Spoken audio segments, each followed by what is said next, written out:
Money is just a form of stored energy, or energy. As Bruce Lee would say, it wishes to flow like water because it's a current, see? And we're just meant to be conductors of that energy, directing it to the people, places, and things we wish to see changed as stewards and custodians responsible for that which we've been entrusted. Wow. You know, because money is a water energy. That's why we call it a bank. That's why we call it a freeze. That's why we call it cash flow. Money is a water energy. It's amazing what's happened. All this money into the hands of people that are thinking, you know, that are courageous, that are bold. And the future favors the bold, right? What are you going to do if you have been lucky enough to now have great power in terms of monetary power, in terms of financial freedom and sovereignty? How are you going to use that freedom to honor your parents, your ancestors? What are you going to do on your turn at bat? Bro, I just met you and I'm ready to write you a fucking check. Tell me where to write the check.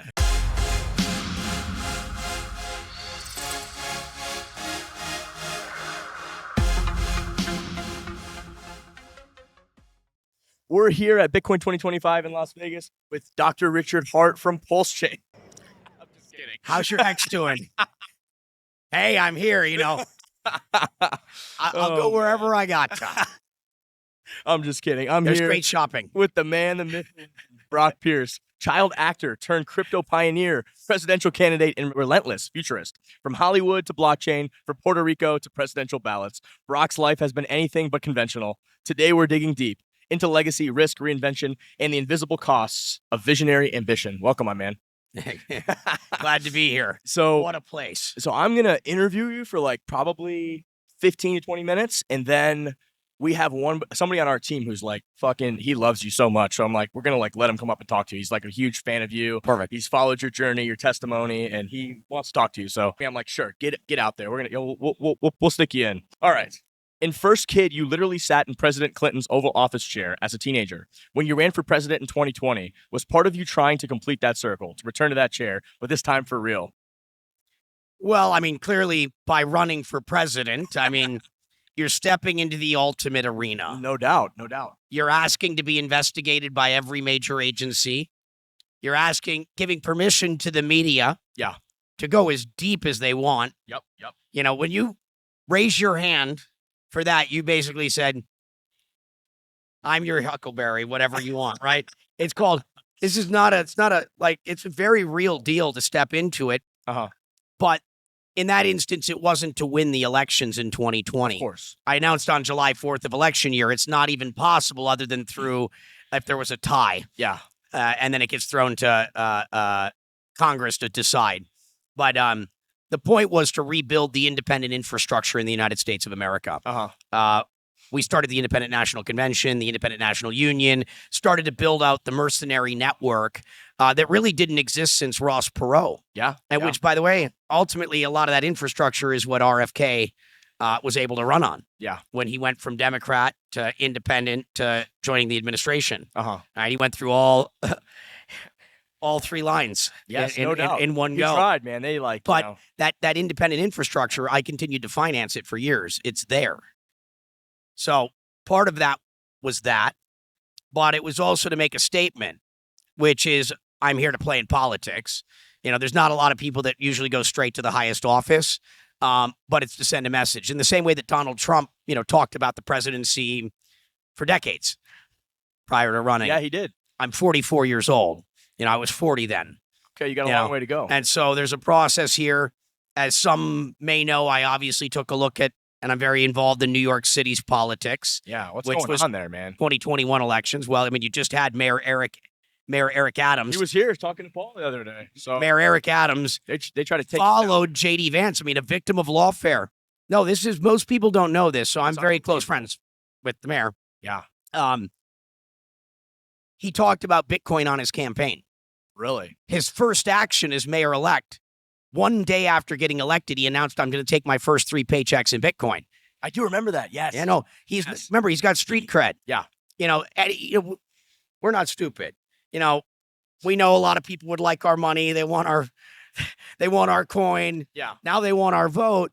And a lot of people will just come and try and grift off of us. But it's like, were you there then? Yeah.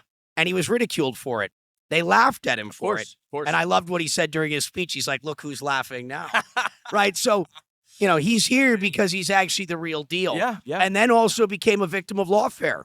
Man, There's a lot of things about that man that resonate with us, the crypto community. No doubt. And now that we're 52 million voters with a lot of money and we're starting to flex. Yeah. Right? We're starting to use our political power. And the last main statement of the vice president yesterday is, what a great speech. Keep using it or lose it. Yeah. This is just the beginning. It's not the end. We got to keep on fighting. Yeah. Right? And so there's only one election this year that matters. That is the mayor of New York City. Wow. We have the crypto mayor of the world, the crypto mayor of the United States, the crypto mayor of New York City, the financial capital of the world. And if we do our jobs right, we're going to keep it that way because you can't replace New York City. It takes generations to build that infrastructure. Yeah. And former Governor Cuomo, who on his watch created the bit license, ran our industry out of town. No doubt. Like, we're not giving up New York. We're not giving the Empire State. We're going to go take it back, and we've got a guy that's with us. So I'm so excited that got to happen yesterday. I think he's a great man. I obviously believe in him, or I wouldn't be making these statements. Yeah. It's all over the news today, obviously, some of the stuff that I'm doing for him. Tell us. I call myself an intern. So, but it's called, you have to surround yourself with great advisors. So one of the things is, following up on President Donald Trump's March 7th White House Crypto Summit, the mayor of New York City and the CTO, Matt Frazier, and the municipality held the New York City Crypto Summit on May 20th, 9 days ago. Yep. And then he's here following Vice President J.D. Vance. It's on. Right? This is a central issue, and I don't think there's a more important fight right now than New York City for this year, right? White House, that's there for the next 3 years. Yep. New York City, next year's midterms. This is our fight. This is our battle. Cuomo was the bit license, obviously, for a lot of people with COVID-related things. He was preventing support. I mean, I know a lot of people that would go on record and say how that man killed their families in their mind. Yeah. That's how they view it. Kind of crazy. And he's a quitter. Yeah. So does New York City, do we want a quitter? We want a fighter. That was the bit license and, questionable decision-making around COVID? Or do we want a good man who's a fighter that's a member of our community and was with us then? Yeah. Not just now. No. I feel great about it. And I'm Trump I want to keep bringing awareness to it. Trump in a lot of ways has I know he's officially a Republican, but I think he just captured the infrastructure of the Republican Party. He did. He took it over. He just took it over. He's like, hey, that's what the Clintons did too. Yeah. Right? Yeah. The Clinton Democrats was the new Democratic Party. Yeah. Yeah. Remember, the name stays the same, but there are coups within the political That's exactly framework, what's happened, right? And so what Donald Trump did is very similar to what Abraham Lincoln did. He was the last third-party president to win. He founded the Republican Party. Yeah. And he did it with a coalition of rivals. Yes. That was how Abraham Lincoln won. Donald Trump basically pulled a Lincoln and built a coalition of rivals. From the Elon Musks to the Bobby Kennedys, Tulsi Gabbard, all those are Democrats, right? No, it's crazy. To the Republican side. Amazing, though. And so a Republican today is what you would have called a moderate Democrat 15 years ago. It's unbelievable how the Overton window shifted. The Democratic Party swung too far left. Oh my God, it's and lost Democrats. Yeah. Right? The Republican Party grabbed a lot of those moderate Democrats. And so, and Trump brilliantly did it. And so political, it's one of the greatest, it's the greatest probably political comeback in American history. Yeah. Yeah, it's against all odds. I mean, I love he plays the video that all the media people are like, he's done, he's not gonna win. They're all laughing at him and stuff, and then he just comes out, he's like, fuck you all. Again, look who's laughing now, right? That's what Mary. And so I love this stuff, and so I'm glad we're covering that. But I almost ran for the U.S. Senate in Vermont then in 2022. Oh, really? I was ready to play in this cycle if I had to. But I was praying every day that Kennedy would leave the Democrats and run as an independent so I don't have to. I mean, every day I'm praying. I'm like, please, Kennedy, we need you as an independent. Because I wasn't going to let this race happen without an independent. Yeah. And Kennedy, I mean, what an incredible thing that he's doing for our country. Yeah. I am such a believer in the Maha movement. Of course. The idea that we even have to talk Maha. It's fucking the ridiculous. idea that we're finally... Dr. Sean Baker and Pete Evans just right before you. It's like, well, the fact that it was considered a conspiracy theory. That we don't have... That, what's going on with health in our country and in our food supply and our pharmaceutical industry. Like, you were considered a kook. That's what they do. I mean, that's we're finally acknowledging the truth. Yeah. Did you watch like the Coca-Cola executives going to like defend like getting food stamp money and all this shit? Like imagine having that job. Like, you got to go in front of Congress and try to like defend why like children should be fed fucking pure sugar water. Like that's a tall task. I mean, well, here's the sad thing, because I'll tell you, I'm also in D.C. a lot. Our system was captured. No doubt. I mean, it's like our legislative branch of government wasn't really, there are exceptions. It's not saying everyone, but as a general rule, they're not making the laws. Coca-Cola and the lobbyists are.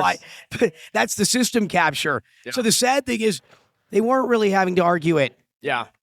That's the sad thing is no one was really defending the people. And those that were elected into office that are supposed to be doing that were busy taking care of those that get them into office. No doubt. And not necessarily doing what was right for the people. No doubt. And by the way, and I'm not mad at them. I understand the nature of the beast. Show me the incentive and I'll show you the outcome. And that's what the issue is. Yeah. So until we break through the political apathy and the issue is brought to the forefront of the conversation, which Maha has now done.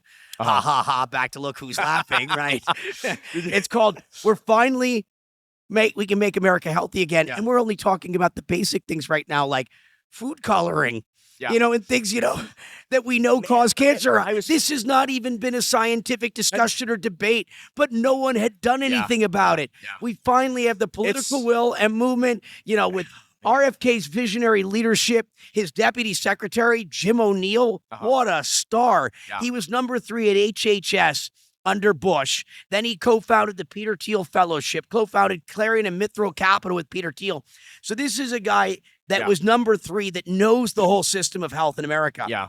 That then became picking the Peter Thiel Fellows, finding the greatest minds in our country and having the ability to identify them, then co-founding. I mean, he understands AI. That's Trump's superpower too. Is like, he might not know everything, but he's fucking, this time he's like, fuck what happened last time. Where like, they told me who to fucking put in all these positions and basically acted like you just got to do this and that and that. This time he come in, he's like, I'm fucking putting my people where I want them. I don't care, Democrat, Republican, Independent, whatever. These are my fucking people. He learned. And that's why I'm so glad there actually was 4 years off. Yes. That allowed all that learning to integrate and to become that wisdom that clearly we're seeing. That's a huge, they actually fucked themselves because like with everything they did in the last election, like they fucked themselves. Yeah. They would have just let it happen. It would have just been another term of Trump and like it would have been, pretty good, kind of like Clinton-esque, like we're going to do business, blah, blah, blah, status quo, maybe a couple little changes here and there politically in the world. But other than that, like, we got a real fucking recipe for success. Amen. So and so more bullish. I'm obviously a crypto guy, so I'm really excited about all these things. But the thing that I'm most excited about is not that, because I think we were going to be good anyway. Like I'm happy we're here, obviously, at Bitcoin 2025. Yeah. But it's the other stuff, like make America healthy again. I think that we're making America proud again. No doubt. Like, let's get over this shame. Like, where is this guilt? I'm sorry. I'm all about building a better world, but the DEI stuff became, it's just institutionalized. I'm about compassion, but this was absurdity. It got to a point of it's the full fucking fiat system where it's like we've gotten to this point. And I was talking to Pete Evans about this. We've come to a point where like accountability now is like, it's like people are like, oh, that's the worst. No, like it's infected Western civilization as a whole. Like there's no accountability anymore. It's like accountability is a poison. It's always somebody else's fault that I'm not successful. Yeah. Or I'm somebody else's fault that this happened. Or, there was slavery 200 years ago.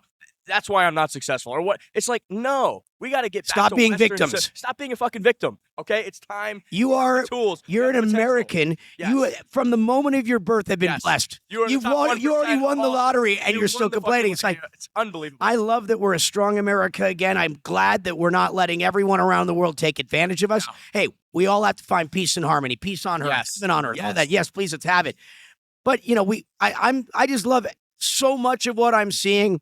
Obviously excited by what's going on here. We're here, but there's so much. Like, I just wake up every day. Thank God. Like, I am so blessed. We're seeing best possible timeline.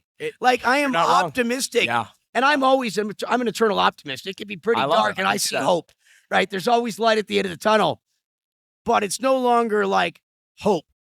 It's real. Yeah. It's tangible. Yes. And if you can't see it and feel it yet, you got to go tune in and get involved. And stop being a victim. Start realizing that you have a government that's not against you, Yes. but a government that's now fighting for you. I love it. It's still like the muse is always Of answering. course. What is it like being here right now? For those of us that were building in this industry on the Oh my forefront, I was this morning having breakfast with David Chom and some guys. I'm like, I spent 6 months before publicly revealing myself in this space, knowing I could get killed, Yep. be imprisoned.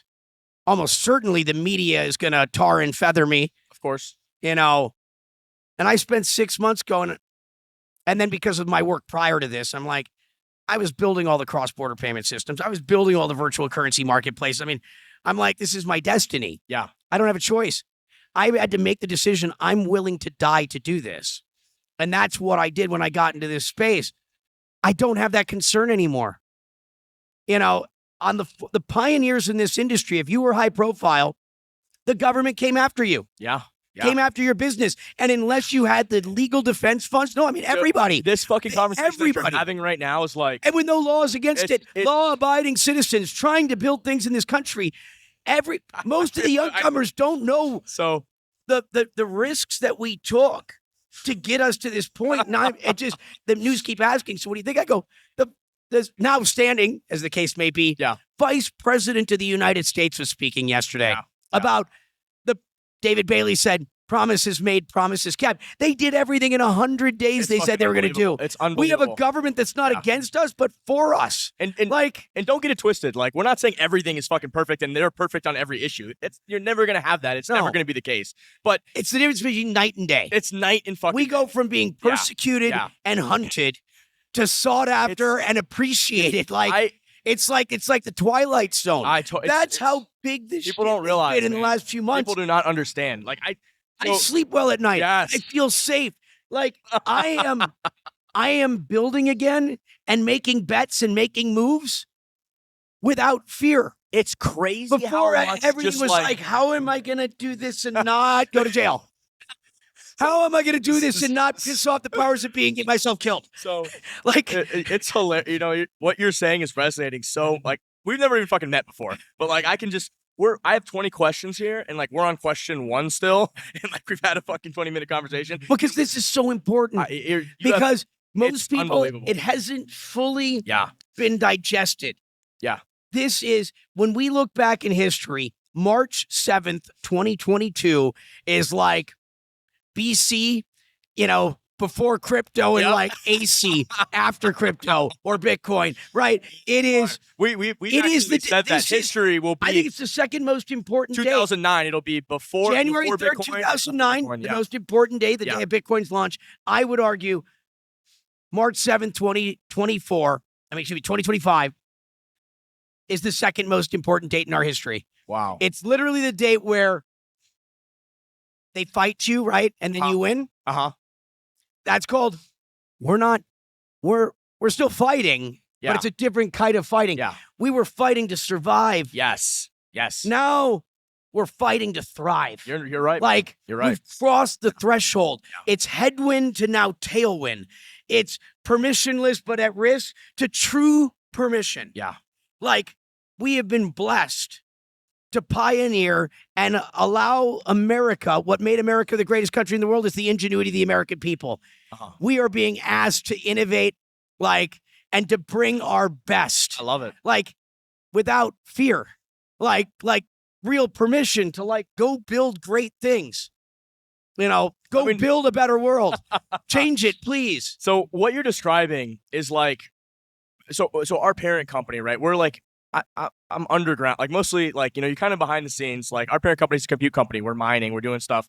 And I empower my team. It's hey, if you have an idea, I'll back it and we can do it. So my CMO is telling me, he's listen, tons of stuff, you're conversational, we need to have a media presence. You need to interview people, you need to spread the word. And I'm kind of you're talking about everything that's happening. I'm dude, do you want to you have a family?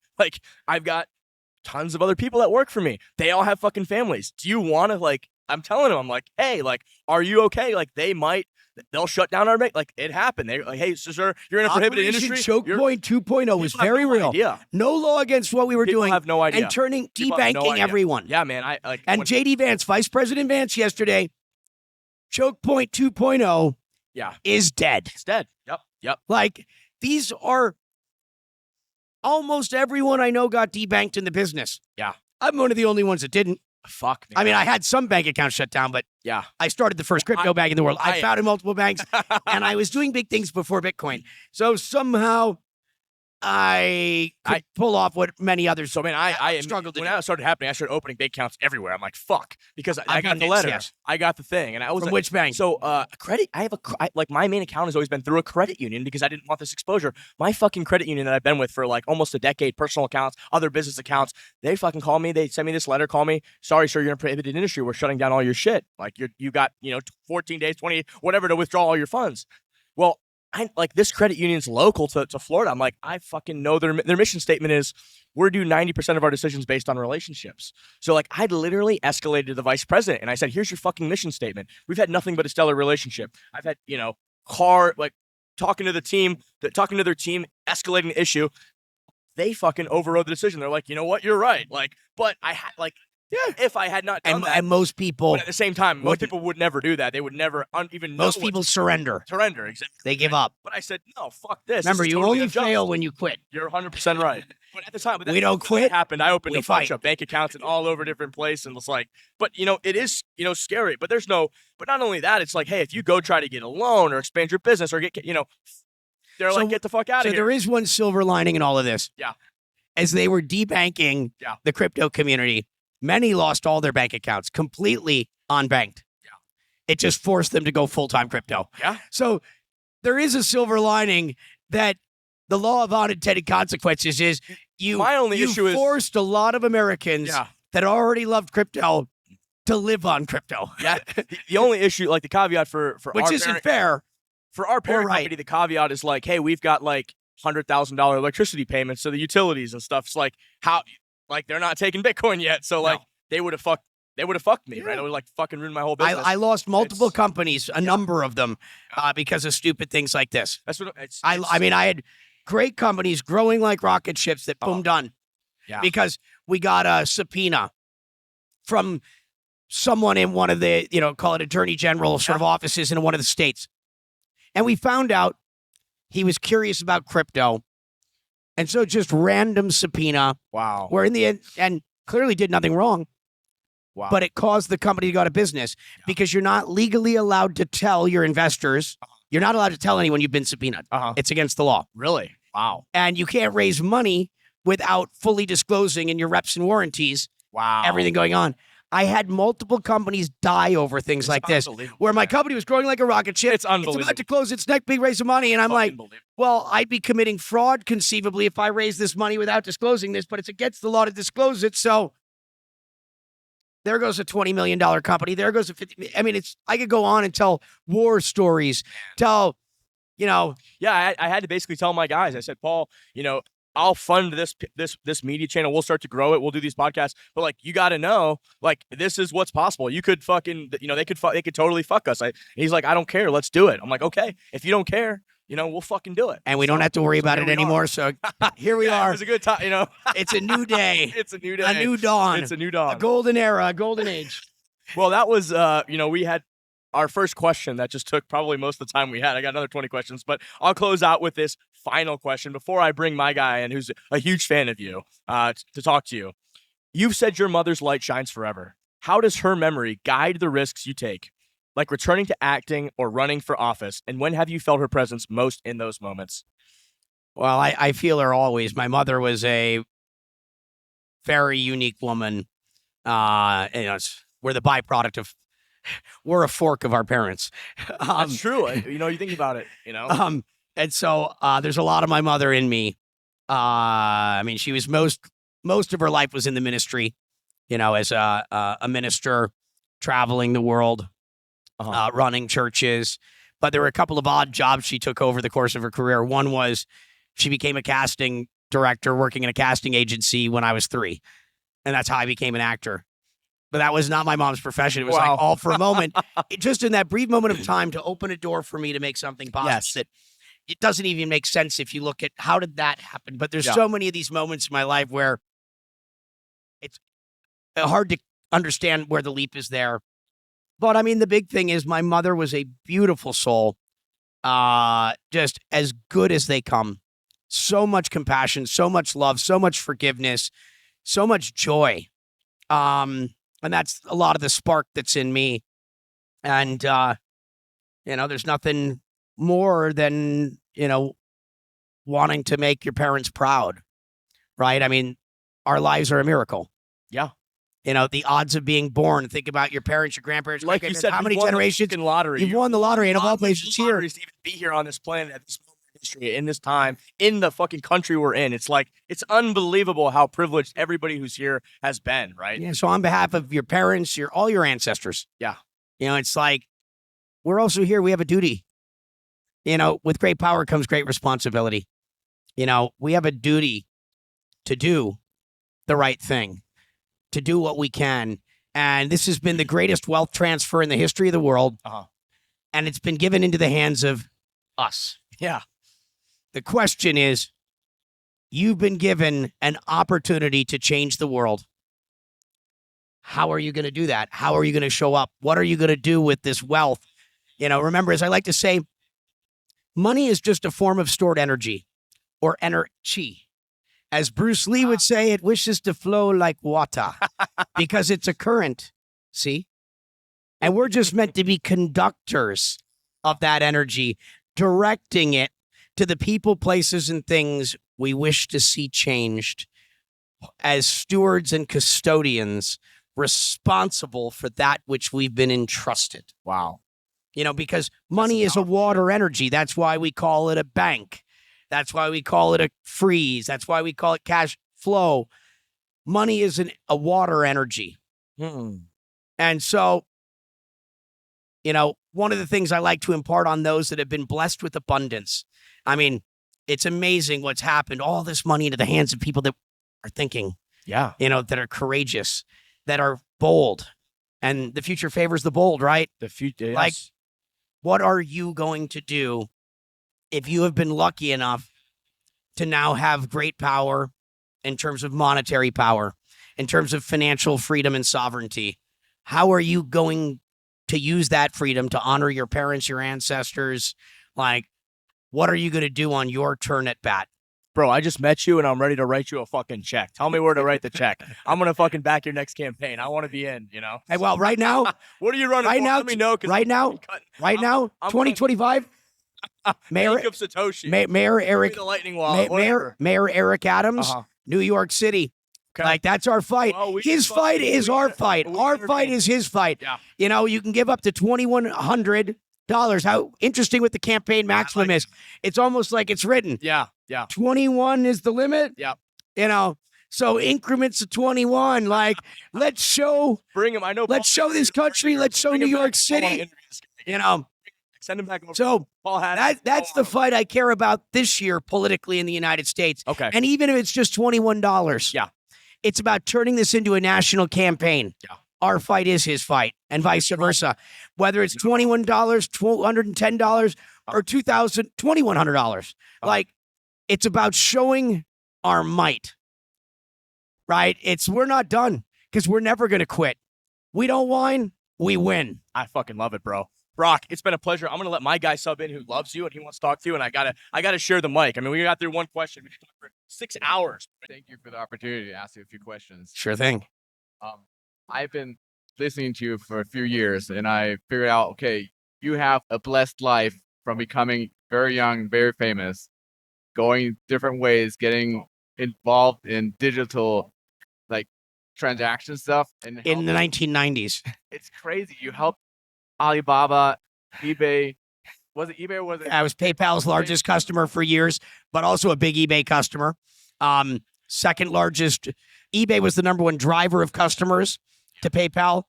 I was the second largest driver and the number one merchant, and advised on their merchant advisory board, designed a bunch of stuff for them, launched Alipay for China. And Then you go on to Bitcoin and you make this ecosystem thrive. You go over the Tether, you get that thing started, you have the idea. I wonder what keeps you humble, and how can you just keep on thriving? I know you're very caring, you're very interested. I understand how you do it. But when I look at Ray Kurzweil, he has like his way to say, if you multiply the power of computers, he can actually 30 years ago predict where AGI could maybe like become something real. the Singularity. Or By the way, I used to be faculty at the Singularity University for years back in the day. I was the crypto teacher in 2014, 15, 16. Okay, then you got Tony Seba. Cars are like gravity. So what I want to ask you is, how could you hit so many runs in a row constantly and stay humble?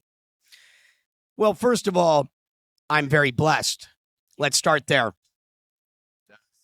If you acknowledge that you're blessed, to whom goes the credit? It's always a God. I don't take credit for my accomplishments. How It's did you by get the there? How it's did you by the find that grace. out? Did you have like a If rough lightning, time if finding lightning, that out? if lightning keeps striking the same place over and over and over again, in my youth, I felt blessed. In my 20s, I felt responsible. Was there any time in your Yeah. life where you just In my 20s, I thought it was me. I started giving myself credit. And then again, in my 30s, I'm watching the patterns of success. It's like, this isn't possible. but did you There's no way I'm not that good. The only thing that is possible is God is that good. And then once you come to that realization, when you're no longer taking the credit, I consider myself a humble servant, an obedient servant here to serve. And when you say I'm a servant, when I'm here in service, right, and operating from a place of love, right, a place of compassion, I love it. that's where the humility comes from. And not everyone would call me humble, but it is coming from that humble place. I give God credit for all my success, and I'll take credit for the lessons, Thank you. AKA known as mistakes. That's all me. Thank you. Einstein says really good actors, really intelligent people, they go where life is going and they just get involved and help it happen. It doesn't, just like you said, either get involved or not, it's going to happen. Life's going to happen for you, without you. Yes. So I have another question. Since your life has been so blessed and so abundant in each kind of form you can ever imagine, how do you foresee this future of like abundance for everyone? And is it going to be a net positive or a net negative for the people that have to transition in that side period? And because a lot of people are going to have an identity crisis about, how is my use case valuable for my, like, can I still like have kids? Is it necessary for me to be important for society? Because I hear predictions of people saying, actually, it's like a lot of people are going to kill themselves if you go in that direction. So I would like to pick your brain on what do you see? What do you see? Yeah. So there's two general paths we can go, right? One is a dystopian, kind of one is utopian. But I'm going to take a step back and let's talk about abundance. Yeah. Right? The crux of the issue in general that I see in humanity is fear and love. Right? Fear Love connects, fear disappears. fear, Yeah. Is that thing that causes us to be our worst selves. It has an important role. Fear is like, warning, right? It has a function. Yeah. Your ego's not your enemy. Yeah. But it's not necessarily your friend either. It is. It's there as a a system, a defense mechanism. It's even so important to forget, because if you don't, you get fearful and can't even move anymore, and you're not capable. But you shouldn't operate from that place, right? Yeah. You know, because the fear is operating from like the solar plexus, Yes. right? Or the mind, right? When fear is near, God cannot be present. Are you sure? When this, in a way, you're going to feel it. God operates from the heart, love, and that's where abundance operates from. So it's not about the external. It's not about what you have. It's in here. So the core of the question here is, and at that point, you're also willing to die. Death is no longer a thing. First start living. Hold on. It's called, the real shift is not the dystopian, utopian. It's with you. The battle is in you. Every single one of us has to evolve out of a fear or scarcity mindset to a mindset of consciousness that is love and abundance. Because when you operate from a mindset of love and abundance, even if you only have a little, it's enough. And so that is what each and every one of us has to do. Our society is a reflection of our collective consciousness. And so as each one of us evolves individually, that's the real shift. That is the real shift that I'm going away from, the technology, and is it going to be UBI, robots, AI, job, landscape of work? The real thing, I'm boiling it down to the corest of issues, is you and you rising out of fear, out of the mud, and into a place of love, compassion, abundance. And that's where God consciousness resides. Be constructive, help others thrive. And I love it. That's the window. That's how the world shifts. And when enough of us shift to this mindset with all of our brilliance and, willing to show up and serve, that's how you get heaven on earth. That's where the utopian, and I don't mean utopian exactly, but something akin to that line, that is where it comes from. Fear. Because it's also what we build. Yeah. Remember, technology is amoral. How we use it determines the impact it has. And those that build it, what were their intentions?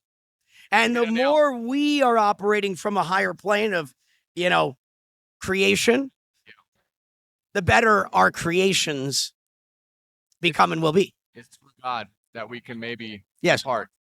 And this thing, you're talking singularity. I want to go to what Elon Musk is talking about, like the simulation. Because just like you said, it's all within us. So you have to interpret what's happening, so you get triggered. But if you're in control of your own chemical, you can actually just be aware. And I know, for example, from my own life, if you just be humble and be quiet, the answers come by itself because it's all there at the same time. So I want to pick your brain on what do you imagine for America? Because I was hoping you were going for president and you were going to pull it off. You said back. I'm not done yet. Oh, good. Okay, because I'm 40. I'm gonna move back to America I'm because 44 years old. I got plenty of time, Please do it, man. and I am very politically active. So just because you don't see me running for an office doesn't mean I'm not running in supporting others and training, preparing everything. I want to one day vote not for you as a person, but for what you do. I want to see what you do. And I want to Bitcoin's going to allow us just to pick a budget and say, I want to vote for that budget to get that done. Who cares about what promise somebody made me? It's about the results. Like you will know the tree by its fruits, just like Jesus said. And so I have heroes that are long dead. Jesus, Caesar. I love these people. I have people that live. You, Simon Dixon, Bill Barhyde. You guys have a record. When I observe you guys are so on the truth. The last 2 years, I think when you went on hardware, hotels, hospitals, ships, I was like, oh fuck, should I cash out now? Like, what's he doing? But then I noticed that you 2 years later said, oh fuck, you actually regretted it in one little interview where I thought, okay, maybe he should have just held on longer because you had such good insight. But once you all were talking about, okay, if Bitcoin doesn't hit in the next 2 years, it's probably not going to work out. I was like, oh fuck. No. I've never thought that. My issue was lawfare and the government. I got too big. I mean, I got so big, I was the number one likely target in the world, certainly up there. And when you know there's going to be examples made of people, I chose to duck. And instead of being on the conference circus, giving all the big speeches, being on the news, showing what I'm building and how I'm disrupting further, I'm like, let me go learn about hospitals and elderly care. I needed to let others rise, Being humble. give space, Yeah. and take a little bit of the crosshairs off me. I've never stepped away from crypto, not in the slightest. I'm a creator. I'm always building. I barely sleep. It's just I'm a machine.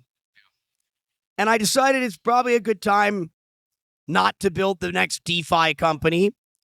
I was main advisor at Bankcore. We invented DeFi. I actually just rode over here with A.L. Hartzog. But I'm glad I sat out during the Terra Luna and the Celsius. And by the way, I remember I had some youngsters by the house one day. They're like, Brock, you were literally the king. Nobody compared to you, but you're not in the current wave. And they're like, I chose to sit this round out. I don't need to be trying to win every cycle. I'm sitting this one out. They go, well, I guess there's new guys. And that night I'm like, am I a has-been? Am I like an old timer now? These young guys were like, making me feel like, and I'm like, no, my intuition told me I need to sit this one out. I need to lower my profile. And something tells me this DeFi wave one is going to have a unfortunate ending. And then it's going to be the next big thing is DeFi finally. Well, it will be now, but in that cycle, and all those guys are in trouble. Most of those companies went under. They got indicted. The wave one DeFi. I'm a old friend of Bill Byhart. I was early in Abra supporter. Yeah. Bill's a little different. No, you saw what happened to Celsius. Yeah. And Mashinsky just got sentenced to 12 years last week. But the point there is, I wasn't wrong, and I'm glad I missed wave one of DeFi because it got out of hand. It became a little sloppy. Yeah. A lot of implosions. I'm a huge fan of DeFi. And I like the second wave. As they say, the second mouse gets the cheese. The first wave, the pioneers take the arrows, find all the problems so that we can then fix them. But I think that's going to have to be our route. I want one more question, please, Yeah. if I may.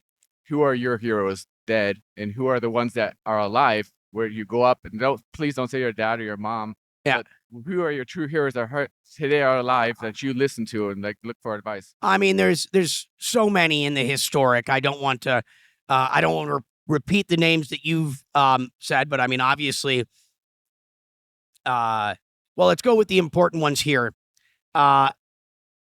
Lincoln and George Washington. I'll start with just a couple of American heroes.